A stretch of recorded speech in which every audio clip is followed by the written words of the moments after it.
Welcome to another episode of Hard Target Range. Today we'll be looking at the Dan Wesson Specialist. Let's go shooting! Here we are, guys, down on range number 1, the original shooting range. And I thought we'd stop here so I could put a few rounds on paper to see where this is printing, since I've never shot this firearm before. This firearm is a Dan Wesson Specialist. Commander size, 1911 and 45 ACP, all stainless steel with Heine night sights, the straight 8 Heine night sights, and it has a Picatinny rail on the front, which I have no use for, but in case you wanted to attach a flashlight or laser flashlight combination, it has that on there. So yeah, I could do that if I want to. But I want to stop here, give it a few shots before we hit those beautiful AR-500 steel hard targets from HardTarget, so we have so much fun shooting, because I want to make sure, this being a new firearm and everything, that it prints correctly and I'm happy with the kind of grouping and to get a feel for it before I go shooting at those beautiful AR-500 steel hard targets by HardTarget. Link down below. So let's put 5 rounds through and see if we like it.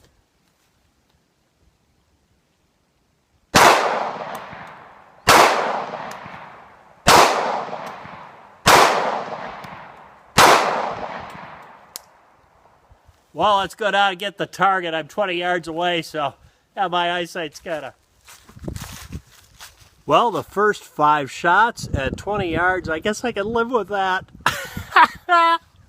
Let's go hit the hard target range and see if I can actually make those beautiful AR-500 steel hard targets by HardTarget ring.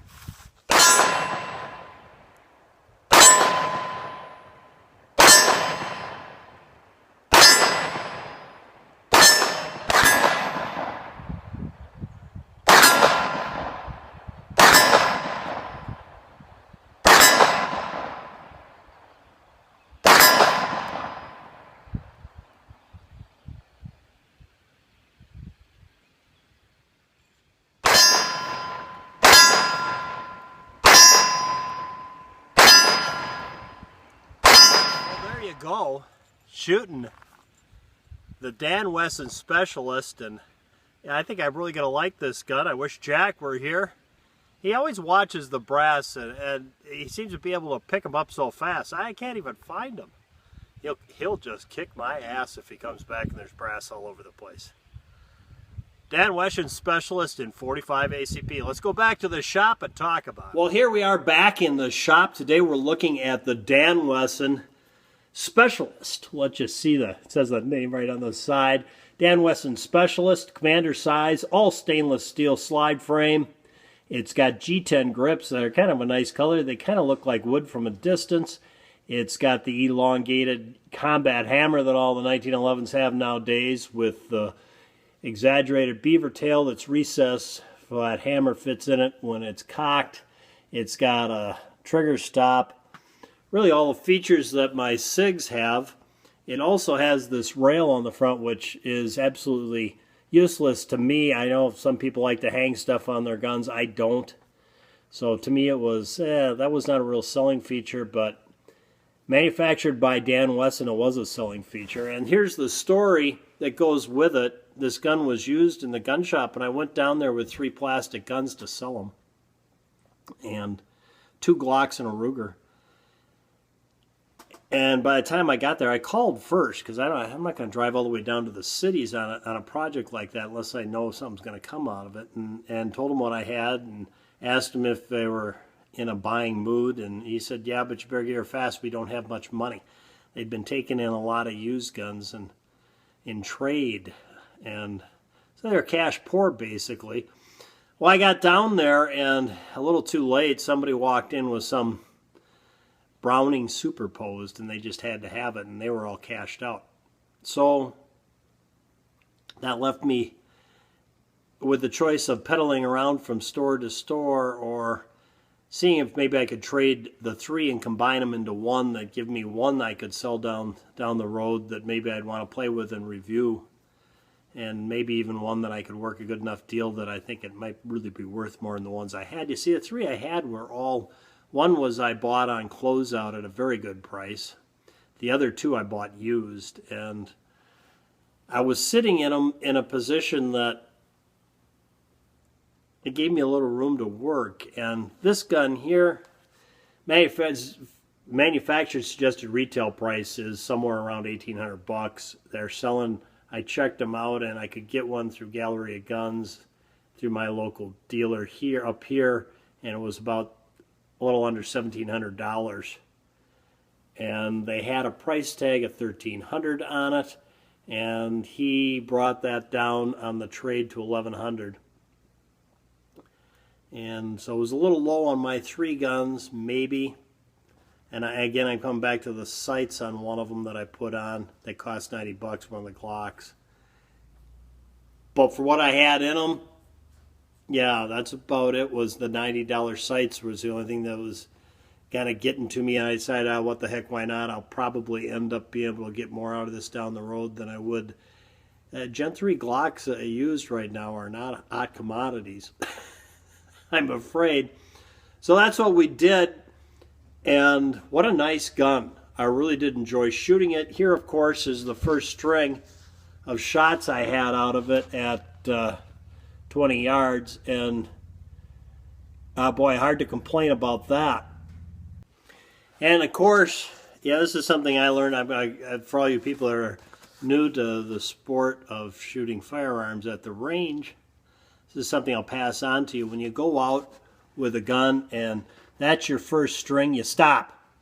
Yeah, go back out the next day and shoot again, because everything you're going to do after that's going to be worse. So that's when you stop, go, I'm done for the day. And if you go back the next day and do lousy, you can blame it on that day, but you did great that day and you'll feel great about it. But, of course, I had no option but to continue on, because this wasn't just a recreational activity, it's for the HardTarget range show.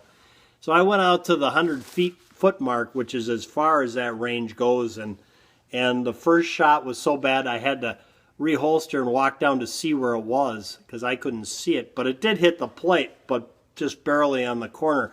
So then I went back and started over again on my 5 shots, and at least I kept them in a half-decent grouping right there. Yeah, well, I guess actually it was like that.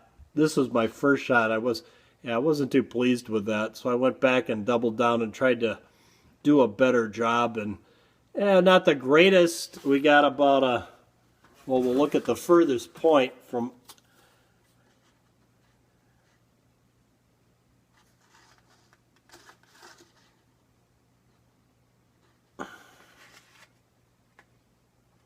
Yeah, 2 1/4 inches or so, something like that. But for Mr. Holster at this stage in his life, even with this one, if I measure it at 100 feet and it comes out to be 4 3/4 inches, I'll take it. But at that point, yes, I did stop. I did stop, because even that is yeah, I'm happy with that. So went over to HardTarget range and started shooting, and boy, what a fun gun.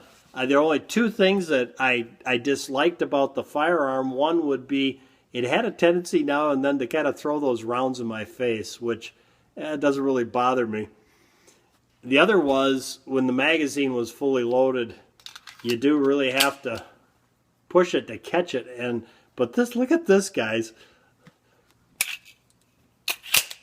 This thing, the mags just fly out of this. So, yeah, that was the only 2 things that were I'm nitpicking when I pick on it that I can pick on. What a great gun. Accurate as can be. I'm glad I got the sight. I got the sights put on correctly. And you see how I did it the first time, and you know how I did it? Is I put them dead center. Yeah, I put them on dead center and they work. That's how you do that. Just in case anybody's listening from the manufacturer that made Jack's gun that he was so disappointed in. That's all you gotta do is get the sights dead center on that slide. The other thing I will say on the downside of this, because I took it apart and cleaned it before I went out, and yeah, boy, this is the first 1911 I've ever owned in my life where I absolutely had to use the bushing wrench to take it down. That the bushing in there is fit tight enough that, yeah, you do have to do that. But very, very pleased with this, with getting this thing on that trade. That's the only way Mr. Holster would ever own a Dan Wesson. And I think the Dan Wesson 1911s are the nicest 1911 you're going to get from the factory, from a production line, manufacturer type thing, versus going to a custom shop. And Mr. Holster will never have the money to get a $4,000 Wilson Combat or Ed Brown or whoever. See, so this will be the nicest 1911 I'll ever have, I'm sure. But I'm very happy with it. Yeah. One down thing was I did a nice job on shaping the holster. It works fine. That being said, this ejection port, this edge is really sharp, and I'm going to have to go back and do a little work on my holster because, yeah, I was shaving it a little bit. I had a little leather residue there when I got done shooting that I noticed, but that's not bad for reshaping a holster on my own, because Lord knows I didn't have the money to go buy a new holster. And it won't fit in a regular 1911 holster because this rail on the front, if you see it here, yeah, that's a lot of material there.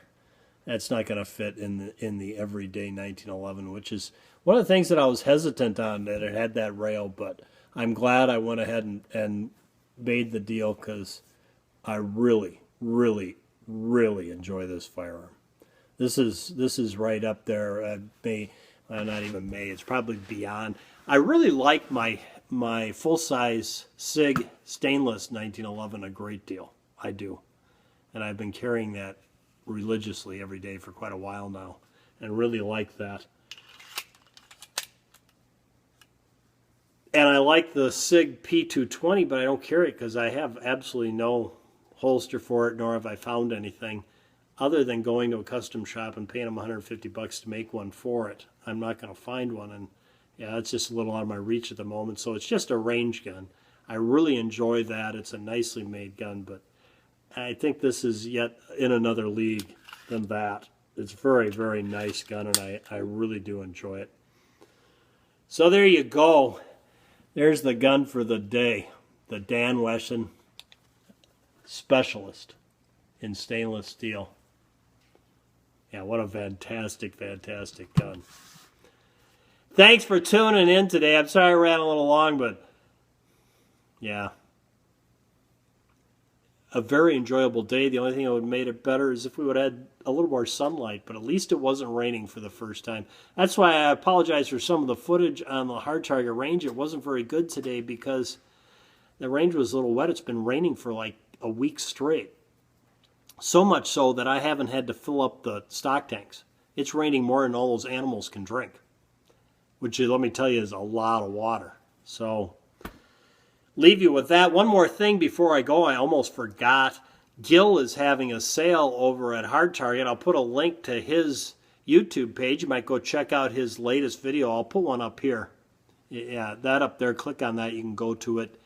And, of course, I got the link down below to his site for those beautiful AR 500 steel HardTargets by HardTarget. And I know I'm running on at the mouth and too long here, but I want to stop for a moment and thank first all the people on my Patreon account, because I would not have the wherewithal to have driven down to the cities to even make that trade for that without the people on my Patreon account. I wouldn't have the wherewithal to get to my chemo treatments and back, even though Jack has given me the use of his race car that gets 32 miles per gallon, which helps a lot.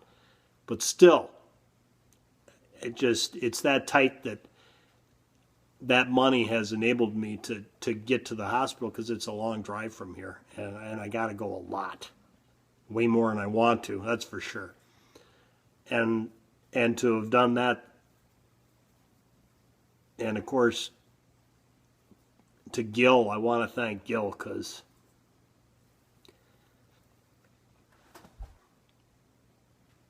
thanks, Gil. And thank you for tuning in. I'll leave you a little more footage from that beautiful Hard Target range.